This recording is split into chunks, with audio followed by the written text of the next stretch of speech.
This is Dermatology Weekly, the weekly podcast from MD Edge Dermatology. I'm MD Edge editor Elizabeth Mishkati. And I'm MD Edge editor Terry Rudd. This week, our physician host, Dr. Vincent DeLeo, counts down the top 4 peer-to-peer interviews from this year. You can reach Dermatology Weekly by emailing us at podcasts@mdedge.com. You'll also find that email address in the podcast description. We'll be right back after this message. And now, Dr. Vincent DeLeo.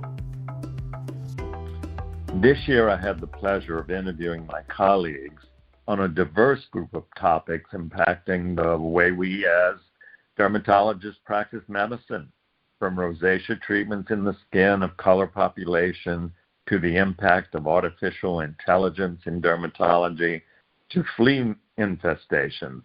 Today I've selected the interviews our listeners downloaded the most to share with the rest of you. Up first, nail education.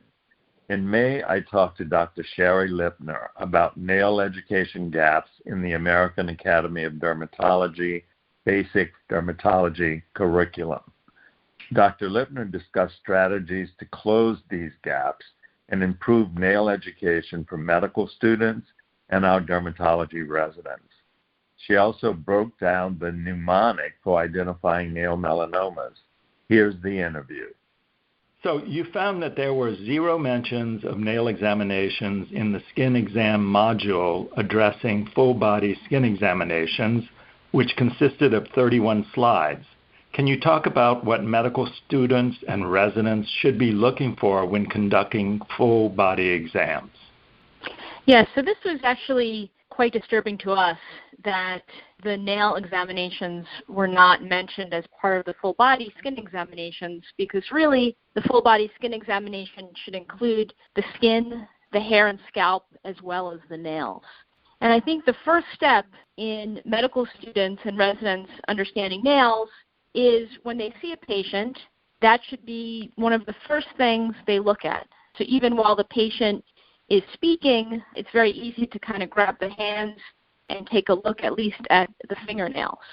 In our practice, we also require or strongly suggest that patients remove all their nail polish in preparation for full body skin examinations so that we can be sure that we see the nails during the exam. I think that's a great idea, and there are so many people who come in with nail polish on, and we lack the ability to see what's going on in the nails. Now, Dr. Lipner, nail unit melanoma was another topic that was inadequately covered.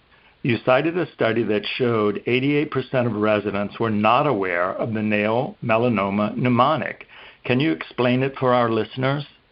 Yes, we performed a study in 2017 that was published in the JAD. This was a survey-based study of management of longitudinal melanonychia amongst attending and resident dermatologists. And one of the questions in the survey that we asked both attendings and residents was their knowledge of the ABCDEF mnemonic for nail melanomas, which is actually much more complex than that for cutaneous melanomas. Each letter actually stands for multiple different things. And quite disturbingly, very few residents had heard of the mnemonic, only 12% of them. It was a little better for junior attendings. 29.3% of them had heard of it, and for senior attendings, 32% actually knew about it. So clearly there's a need to educate dermatologists at the resident level as well as the attending level. So by extrapolation, most likely medical students probably would not have heard of it either, but a good place to start is the basic nail curriculum, where it can be revised such that medical students can learn about this mnemonic. So Dr. Lipner, can you go through with us the actual nail mnemonic? Sure, I can explain it. So A stands for the most commonly affected races, so that's Asian Americans, African Americans, and Native Americans.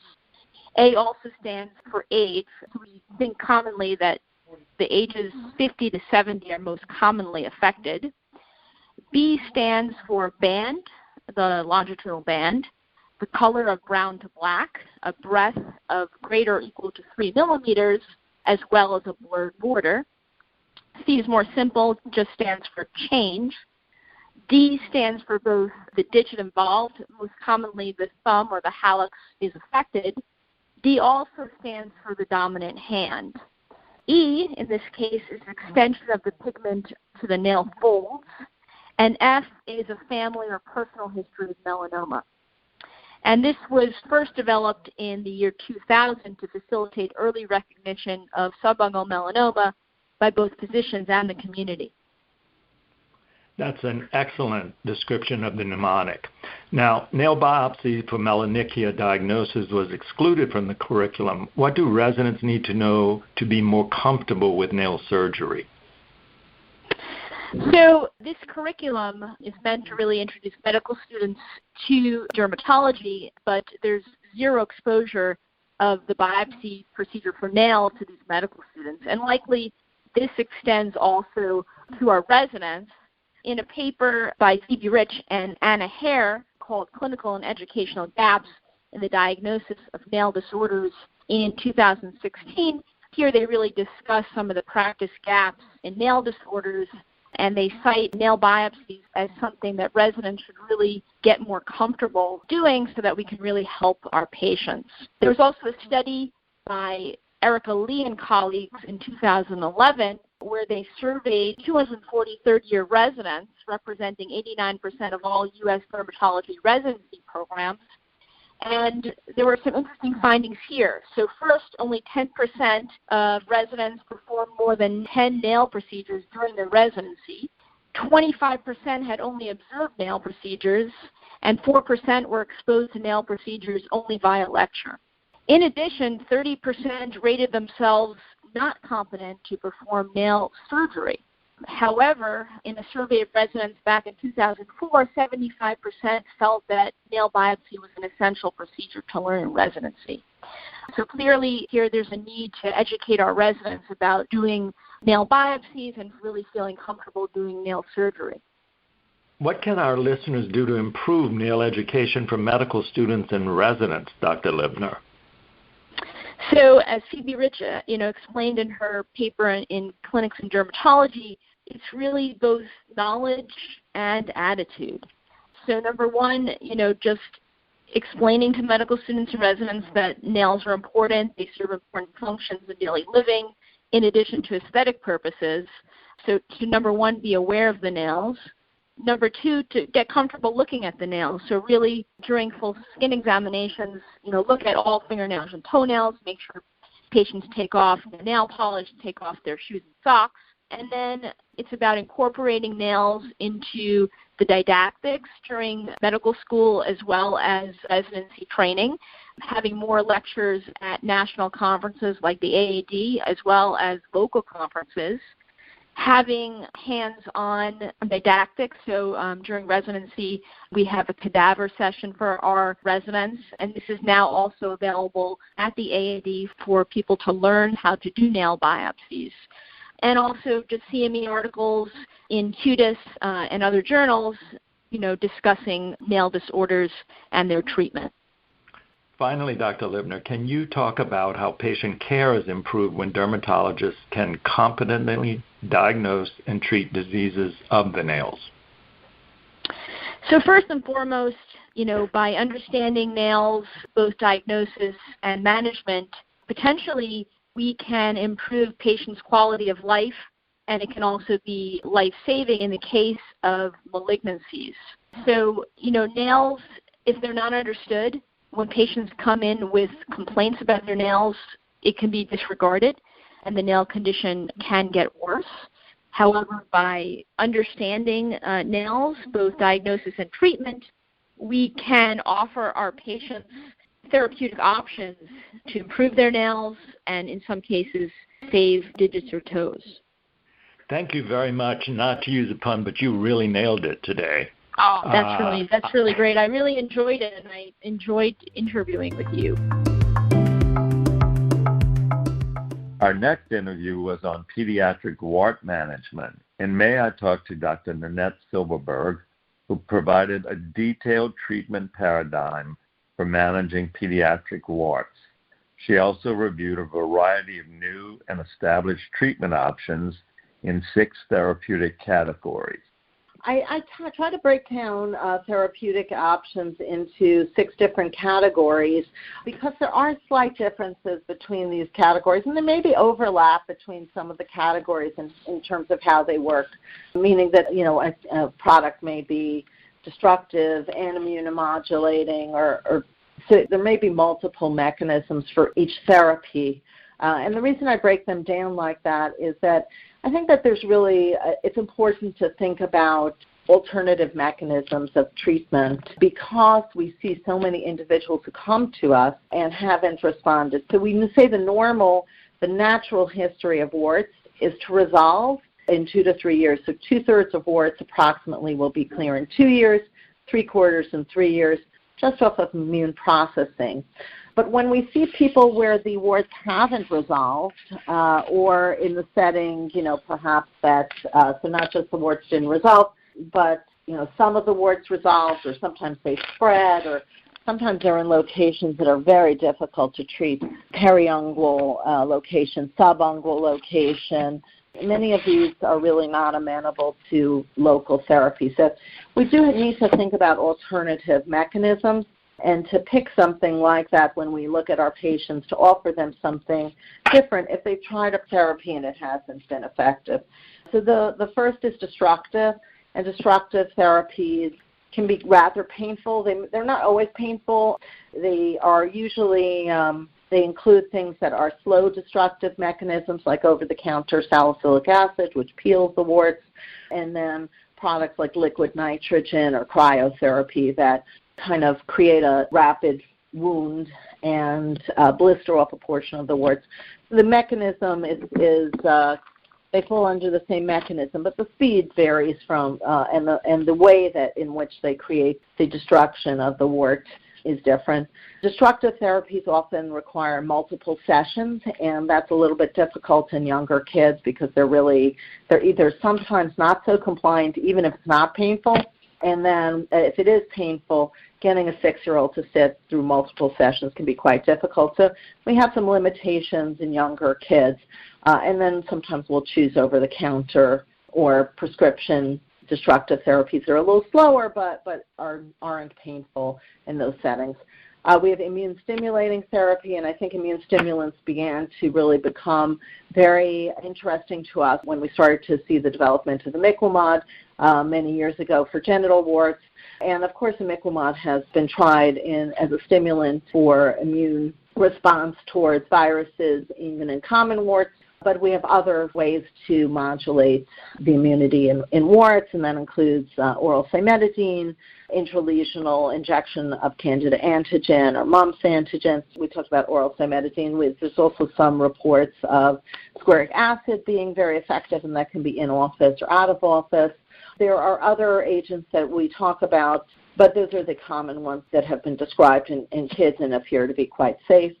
We have immune modulating therapies, so we have immune stimulants and immune modulating therapies, where in this case I refer to it as an agent that is really steps in, tweaks a certain portion of the immune system. So many of these products that we talked about, imiquimods, oral cimetidine, topical ascorbic acid, they do modulate the immune system eventually, but we don't really have a specific direction we're taking them in. We're shifting the immune system gradually over time towards an antiviral effect. But the immune modulating therapies are starting to come out now. And the first one that's really come out, I think, is wonderful, is for a condition called WHIM syndrome, and that's a hypogammaglobulinemia associated with warts. And then there's also been a description of oral isotretinoin. We have irritant therapies, things that irritate the top of the warts, peel them off, perhaps bring in a little bit of local immune response as a result of the irritation. We have vascular destructive therapies that gradually kill off the blood supply to the wart, and that helps the wart sort of devascularize and disappear. And then the newest one, I think, is the nitric oxide releasing therapies. And these therapies, I think, are going to be quite interesting in the future because they harness an aspect of the immune system similar to something like benzoyl peroxide, it's fairly unlikely that they'll create a resistance pattern. They should be effective gradually. They don't seem to have a lot of side effects. But we haven't seen a lot of them come out yet, and so it remains to be seen how well they can be developed because the stability of the agents that are used to produce nitric oxide have been a little bit poor over time. Your treatment paradigm includes a therapeutic ladder for warts in children. Can you review the 7 rungs of the ladder? The therapeutic ladder for children is something I try to use in how to work with kids on warts.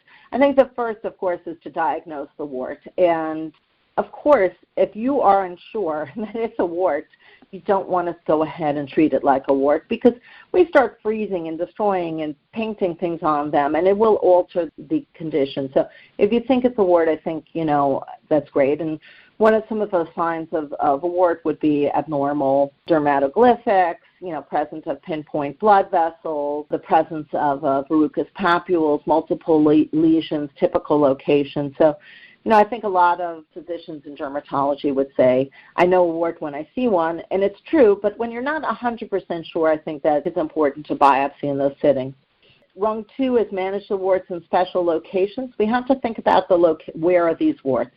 Is it a facial wart where there might be more risk of scarring?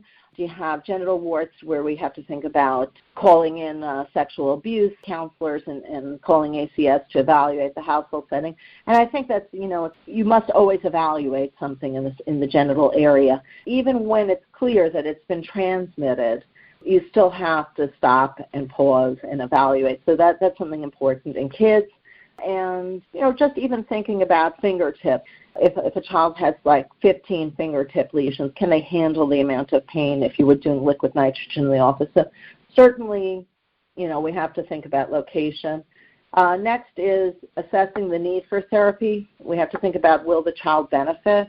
And I can go back specifically. I can think in my mind of the first case I saw like that where parents really stressed, I must have this wart removed. And of course, when you cut a wart, is a high rate of recurrence. So cutting them is not a really great thing to do. And even if there's not recurrence, there's pain associated with the scar formation and with the healing process. So, having parents tell you I must have this off or kind of forcing procedures that the child doesn't want, particularly for things like warts in the plantar location where perhaps the child nobody else sees it other than the two of you.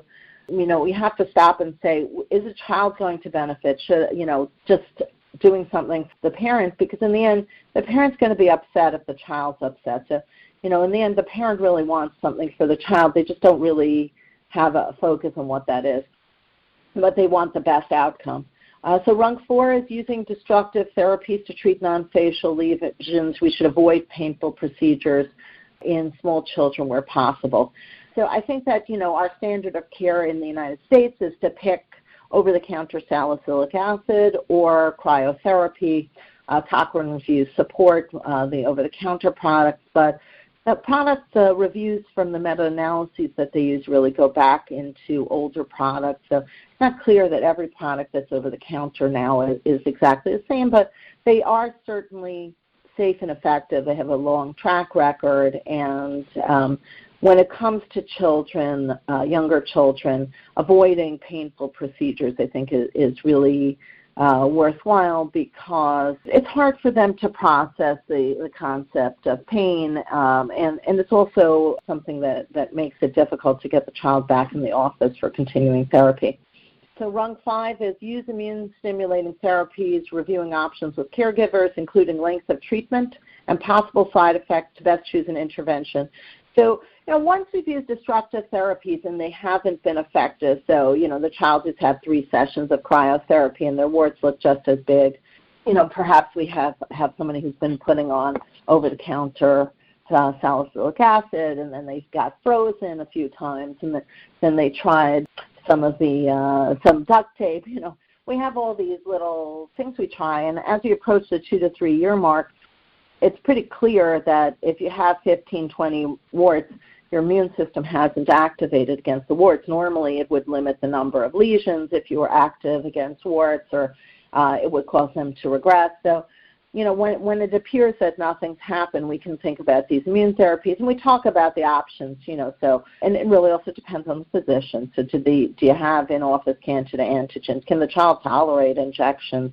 Is it on a fingertip where there might be a red digit from that? Do you have squaric acid in your office? If you do, or does the parent want to do squaric acid at home? There's a cost to it. It's not covered under insurance. Can the parent access it? Do they have the ability to follow instructions well enough so that they don't cause spill accidents at home? There are all kinds of questions that we have to think about when picking with the parent. And in general, most parents will veer towards one product because it'll be apparent to them that's the one that really will make sense in their household. Perhaps there are two products, and you may choose them in tandem if the first doesn't work. Rung 6 is use garlic or duct tape in patients whose caregivers prefer natural milder agents.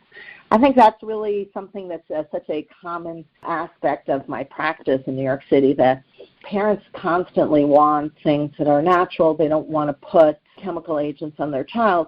And, everybody eats garlic. Other than werewolves, I don't think there are any people who really object to eating garlic on a regular basis. So putting it on your skin is really quite reasonable. Same thing for duct tape.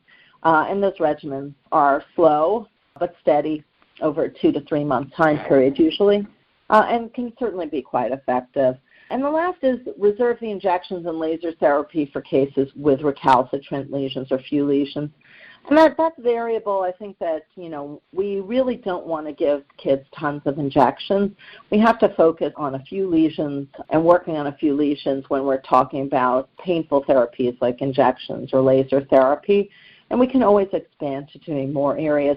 But conceptually, if you would become immune to the warts through injection therapy with Candida antigen, being immune to one wart would lead you to be immune to many warts. And so you really can focus on a few target lesions, perhaps the mother wart, that's the first wart, the oldest one to have been there, and can move on to more lesions as time goes by, so that you're not creating a situation when the child has to be on massive pain therapy or can't function after treatment.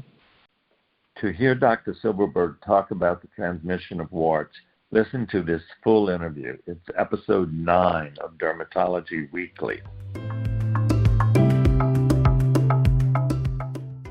Next up, rosacea in the skin of color population. In July, I talked to Dr. Susan Taylor about how dermatologists can improve diagnosis and treatment of rosacea in this patient population. She highlighted various clinical cases distinguishing rosacea from mimickers, such as connective tissue disease, seborrheic dermatitis, cutaneous sarcoidosis, and acne vulgaris. Here's some of that interview. Well, overall, rosacea does not occur as commonly in the various skin of color populations as compared to the white population.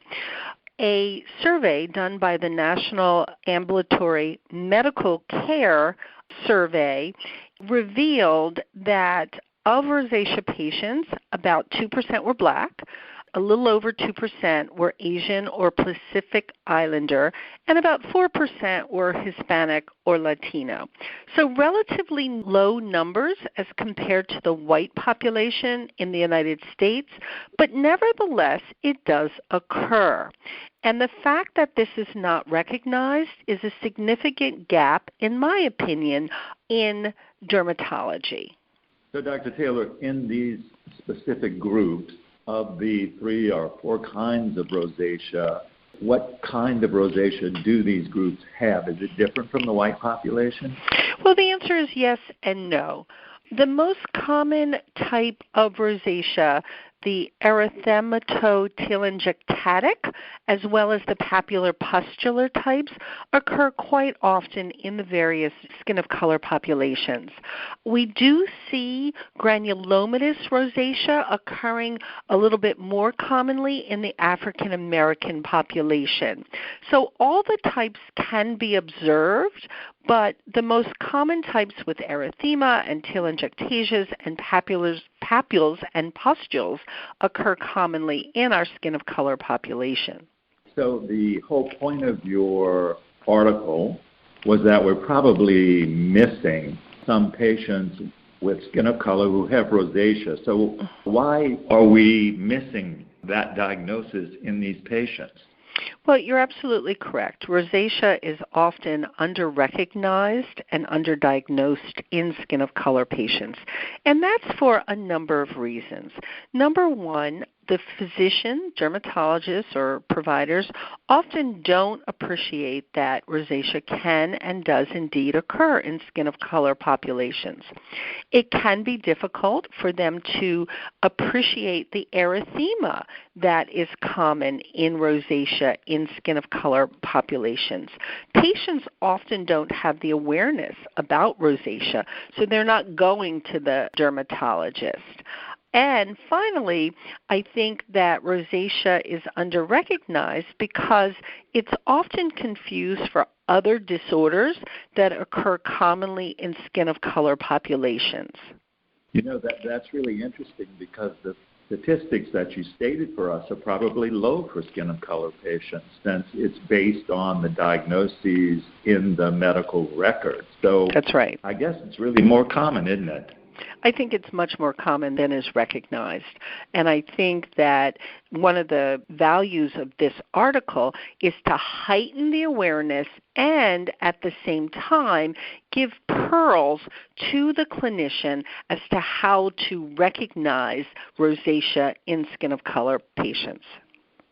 Yeah, I think that really is the point here. So let's talk about the diseases that can be confused with rosacea. So can you discuss the clinical clues that would allow us to distinguish rosacea from connective tissue diseases? Certainly. So let's start with systemic lupus. We're all familiar with the malar rash that occurs in systemic LE. What we have observed is that malar rash, that erythema, tends to spare the nasolabial fold. However, in patients with rosacea, the erythema involves the nasolabial fold.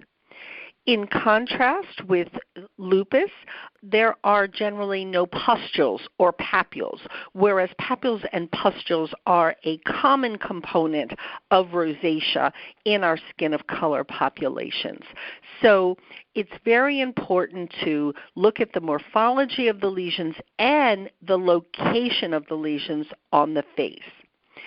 If we think about dermatomyositis, the first thing we all think of is that violaceous color that's observed on the face. In dermatomyositis, the erythema or even the violaceous hued erythema has a distribution in the periorbital area. We do not see that distribution in our rosacea skin of color patients. And also in dermatomyositis, there's facial erythema that occurs commonly that we don't see in rosacea. So those are some of the clues that allow us to distinguish rosacea from connective tissue diseases. So that's great. Now let's move on to a more common disease, seborrheic dermatitis. How do you distinguish that in this population from rosacea? Well, I think it's very important to look at the distribution as well as the configuration. So with seborrheic dermatitis, the distribution of the erythema is going to involve the scalp, the hairline, both the pre- and posterior auricular areas, and the eyebrows. The erythema is often annular. We can see hypopigmentation with seborrheic dermatitis, whereas with rosacea, the distribution is going to be primarily the nasolabial fold area, the cheeks, and not in some of those other areas. Also, a distinguishing feature of seborrheic dermatitis is the presence of scale. We don't see scaling in rosacea. Now, let me just point out one confounding variable, and that is seborrheic dermatitis is a very commonly occurring disorder, and sometimes you can see both sebderm and rosacea in the same patient. That's a very good point to be made, and we see that in all persons with those two diseases coming at the same time, regardless of color. So now we know that cutaneous sarcoidosis is very common in skin of color. and it's a great mimicker. How would you distinguish rosacea in the skin of color population from sarcoidosis? Well, sarcoidosis is a tough one for the very reason you said, is that it's a mimicker. I mentioned that in our African American population with rosacea, granulomatous rosacea can occur. And granulomatous rosacea and sarcoidosis have very similar presentations with firm papules that can be yellow or brown or red, and you see that in both disorders. With sarcoidosis, sometimes you can see larger plaques, you can see infiltration of scars, you can see lupus pernio. So there are other elements that one can observe with cutaneous sarcoidosis. I think the bottom line is, if you're thinking cutaneous sarcoidosis versus rosacea, you need to do a biopsy. And that's going to be really your fallback. It can be a challenge on making the diagnosis clinically. Now, Dr. Taylor, of all of the diseases we've talked about that can be confused with rosacea, the most common, of course, would be acne vulgaris. Can you provide your tips for distinguishing those two conditions? Well, acne is a little bit easier to distinguish because most of our patients will present with comedonal lesions, open or closed comedones. We do not see comedones in rosacea. Also, in rosacea, we do not observe nodules, nor do we observe cysts. So those are two other distinguishing factors. And finally, the majority of our skin of color patients with acne will experience lesions of post-inflammatory hyperpigmentation. So brown macules will commonly occur. We do not observe those brown macules, that post-inflammatory hyperpigmentation in rosacea. So several very clear distinguishing factors. That's very interesting. I hadn't actually considered the post-inflammatory hyperpigmentation and the fact that we don't see that in rosacea and skin of color. So I think that's a really great tip. Dr. Taylor also talked about treatment in this episode. Listen to the full interview. It's episode 18 of Dermatology Weekly. Finally, in our most accessed episode of the year, the tables are turned and Dr. Candrice Heath interviews me on the new sunscreen regulations issued by the U.S. Food and Drug Administration. I break down the complicated sunscreen regulatory process and provide tips for alleviating patient fears about sunscreen use. Here's a portion of that interview. So you recently wrote a very timely editorial for Cutis on the new sunscreen regulations and how we as dermatologists can relay this information to our patients. So we appreciate the article. So let's delve a little deeper into some of the topics that you touched on in the article. The first thing I want to touch on is, how do you really explain this complicated sunscreen regulatory process in an easy-to-understand way to your patients? So it is a real complicated issue, I think, and it's one that's probably not well understood by both physicians and patients. What we need to know is that sunscreens are regulated by the Food and Drug Administration as over-the-counter drugs, OTC drugs, just like aspirin and Benadryl. All of those agents are regulated according to publications in the Federal Register. So what the FDA does is they collect data and they provide a monograph on a particular drug, and that monograph tells industry how they are to produce and test the drug and how they are to label the drug. So with sunscreens, this all started in 1978 with a proposed rule, which is what they do. They propose a rule to the industry responds, and they come to an agreement, and that agreement is a rule in the Federal Register, and as long as the industry follows those rules, they don't have to go back to the FDA to have testing or anything else done. So for sunscreens, as I said, this started with a proposed rule in 1978, and at that time there were 21 agents, sunscreen agents, chemical agents that were thought to be or are found to be by experts approved for efficacy as well as for safety. So these were considered GRACE, generally regarded as safe and effective. What that first rule stated was how to test for the SPF, what agents you could use in combination and at what concentrations, and how you would label the sunscreens.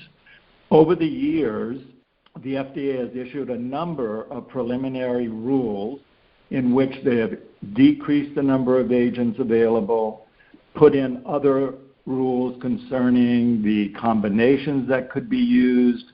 So through the 90s, they added sunscreens. For instance, avobenzone was added during the 90s as one of the ingredients could be used. And they took out other agents that they didn't consider to be safe and effective. So in 2011, when the final rule came out, or at least what we thought was going to be the final rule, the FDA had 16 ingredients that they said were GRACE, that is generally accepted as safe and effective. And they said that those had to be tested in a given way, that is the SPF testing that we're all familiar with, and also that sunscreens had to be tested for UVA protection with an in vitro test called the critical wavelength. And so sunscreens since 2011 have been under this final rule, not the final monograph, however, the final rule, and that told us if you look at the label of a sunscreen, you can see the SPF, you can see whether the sunscreen is broad spectrum or not. They also said that you couldn't use terms like waterproof and water resistant or all-day proof or sweat proof. And they had to give warnings on the label for sunscreens that were less than an SPF 15 or were not broad spectrum. So that's where we were as of 2011. Wow, it's a very rigorous process for these sunscreens to even be allowed to be put on the shelf, and I think that's something that a lot of people don't know. So thank you so much for diving into that a little bit further. Very, very complicated. So how has the use of sunscreens changed since the 1970s? Well, when sunscreens was first used, and you, my child, don't remember this because you weren't born yet. I was born in 1978. Anyway, that's when the monograph came out. Thank you for that, Dr. Heath. But anyway, in the early days, sunscreens were used primarily when a person and their family went on beach vacation.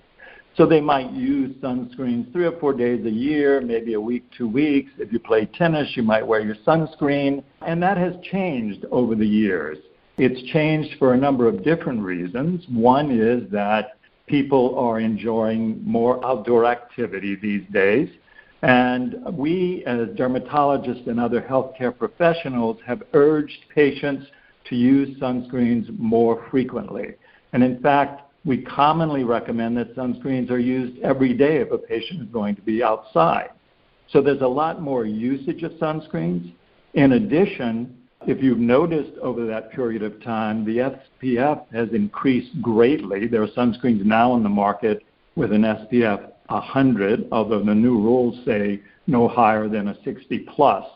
So to get those higher sunscreen SPF numbers, protection numbers, the industry has to use more sunscreens and at higher concentrations. And this has led the FDA to have concern about the fact that with these higher concentrations, some sunscreens might not be as safe as we've always thought. Oh, okay. That definitely makes sense now. So what types of safety data will the FDA be evaluating before adding sunscreens back to the coveted, generally recognized as safe and effective list?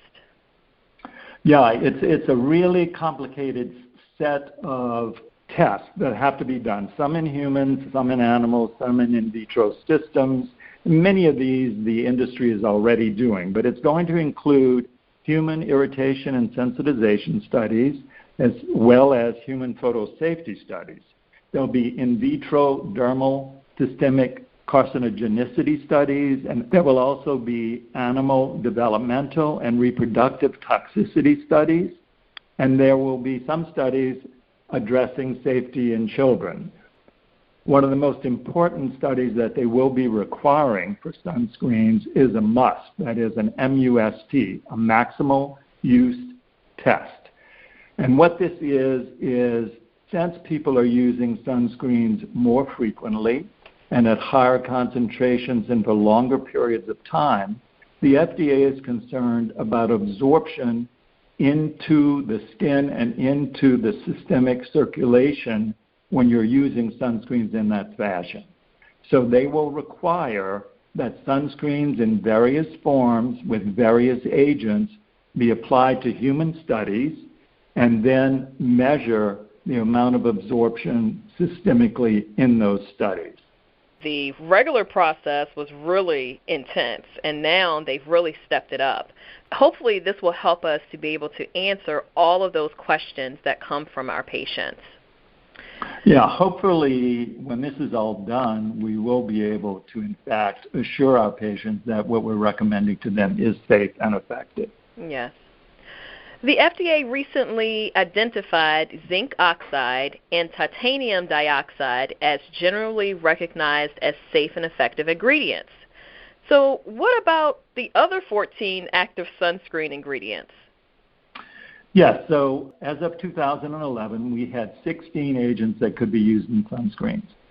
What the FDA has said is, first of all, they've removed 2 of them, trolamine and PABA, and those weren't really used very much anyway, so that's of no concern to the industry. The 12 that are left that are not regarded as GRACE, or are generally safe and effective, will have to have studies done by the industry, and those studies have to be given to the FDA so that they can judge whether or not this will, in fact, be safe and effective. This is the new recommendations which were published in a press release early in 2019, and the one that has generated all the interest in this issue. So how will the new required testing possibly impact the availability of sunscreens and also the cost of future sunscreens? Yeah, I think this is very important, Dr. Heath, because the lay media will grab onto something like the fact that the FDA says sunscreens are not safe and effective, and it's going to, I think, frighten a lot of patients away from using sunscreens. That's the first problem. The FDA, by the way, in all of their press releases, continue to urge people to have good, safe sun behavior, which does include using sunscreens until the data is there. They're not saying that any of these are necessarily dangerous by any means, simply that they need more data. What's going to happen is that the FDA has put out this planned rule, and there's a 90-day period in which the industry and others, like the American Academy of Dermatology, can respond to the new proposed rule. That will end, that 90-day period ends in June. And then the FDA will take time to determine what their final interpretation of the data from manufacturers is and come out with a list of sunscreens that they think are, in fact, safe and effective. This process, however, is going to take a while because it's going to require all of this new testing, and that is going to be an issue that industry has to address, and their organizations are in fact getting together to determine which sunscreens they want to continue to test and to use, because there's some of the 14 that are not used often and probably wouldn't warrant all the extra expense in testing for them to be provided to the FDA for approval. So my guess is that this is going to take years. It will, without question, cost industry money to do these tests. So my guess is that when this all shakes out, we will have fewer sunscreens on the market, and those sunscreens almost surely will be more expensive. So I think that as physicians, we certainly don't want our patients doing things we're telling them to do that are dangerous, but we also want to continue to urge them to have safe sun exposures, and part of that will, of course, include sunscreen usage. Dr. Heath also asked me some personal questions in this episode. Listen to the full episode to find out how my path shifted to dermatology. It's episode 14 of Dermatology Weekly. I'm excited to share more with you in 2020 and wish everyone a wonderful holiday season and a happy new year. And that concludes this week's episode of Dermatology Weekly. If you like what you hear, please leave us a review or rating on Apple Podcasts. You can also find Dermatology Weekly on Apple Podcasts, Google Podcasts, Spotify, YouTube, or wherever you get your podcasts. I'm Terry Rudd. For Dr. DeLeo, MD Edge editor, Melissa Sears, and all of us here at MD Edge, I'm Elizabeth Meshkati. Thanks for listening.